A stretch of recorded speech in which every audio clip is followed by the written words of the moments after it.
Hello and congratulations on being admitted to Grinnell College. My name is Mark Laver. I'm an associate professor of music.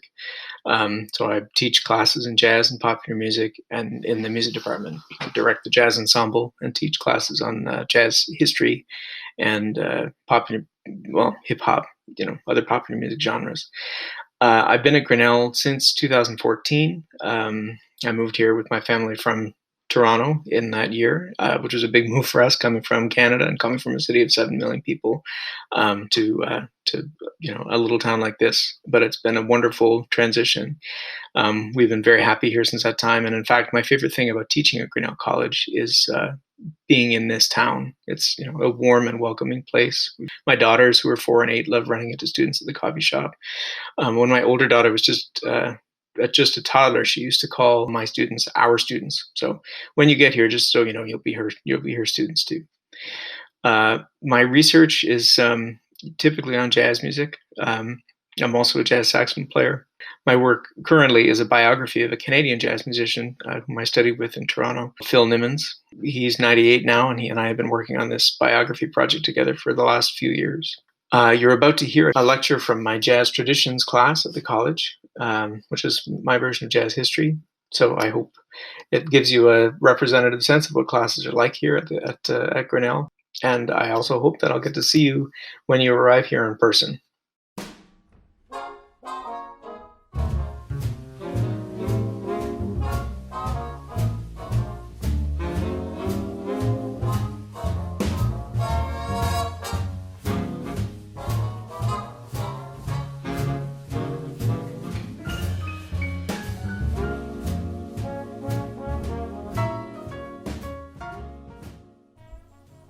Edward Kennedy Ellington was born in 1899 in the thriving black community in Washington, D.C. Nicknamed Duke by his friends for his fashion sense and suave aristocratic demeanor, he became a band leader very early on in his career when he established Duke's Serenaders in 1919. Upon relocating to Harlem in 1923 with encouragement from his friend, drummer Sonny Greer, he joined and eventually took over leadership of another group, the Washingtonians. This band, featuring Greer on drums, trumpeter Bubber Miley, and even, briefly, the New Orleans icon Sidney Bechet on clarinet and soprano saxophone, this group developed a significant following in New York through their engagement at the Kentucky Club, attracting the interest of the white talent agent and manager Irving Mills. Mills signed Ellington to what, by modern standards, was an extraordinarily exploitative contract, with Mills taking 45% of Ellington's career earnings in exchange for his support. Nevertheless, Mills and Ellington had a close and friendly relationship throughout Ellington's life, and Ellington credited Mills with creating opportunities for him and his group that would have been impossible for him as a black man to access without a white gatekeeper like Mills.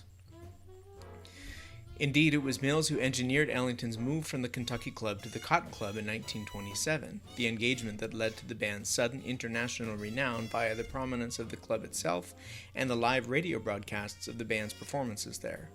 Let's listen to East St. Louis Toodaloo, performed by Ellington's band in 1927, featuring Bubber Miley on trumpet.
As a composer, Ellington was noted for the way that he tailored his writing to the styles and personalities of the musicians in his band.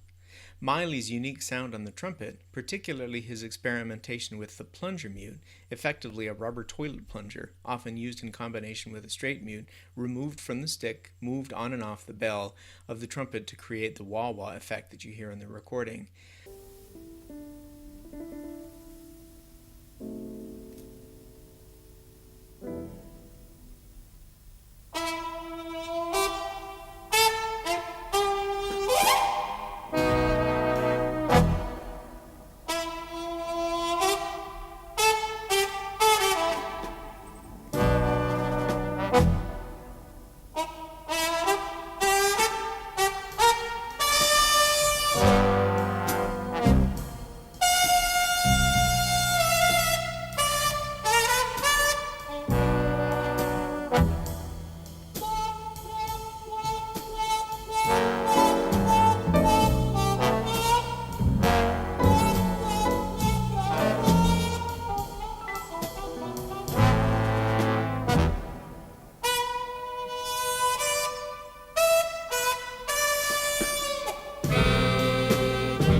That sound became a hallmark of the jungle style that typified Ellington's Cotton Club years, including East St. Louis Toodaloo and other compositions like Creole Love Call and Black and Tan Fantasy.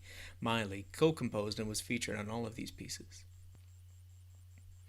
Although Miley left the band in 1929 after a comparatively short engagement, most of Ellington's band members remained with the group for many years, and their individual iconoclastic sounds became closely tied with the overall sound of the band.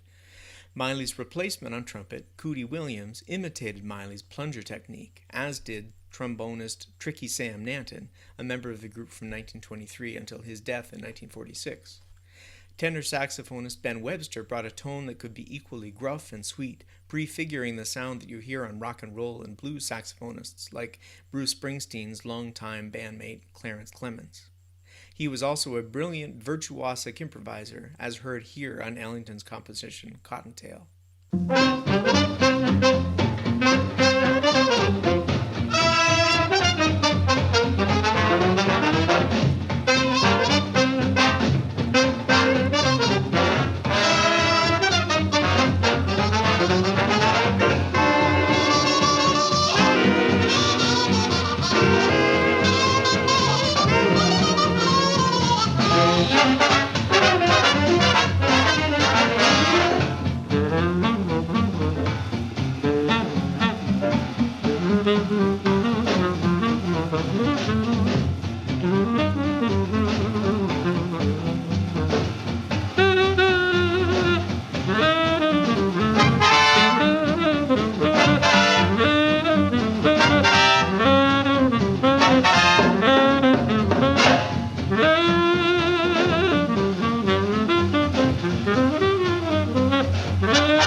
Alto saxophonist Johnny Hodges could have a similarly rough edge, but is best known for his warm, rich vibrato, the pulsating tone quality you hear in his playing with the rest of the section, and in featured solos like this one from Star-Crossed Lovers, taken from Ellington's Such Sweet Thunder Suite, a 12-piece suite based on the plays of William Shakespeare, premiered at the Stratford Shakespeare Festival in Stratford, Ontario, Canada in 1956.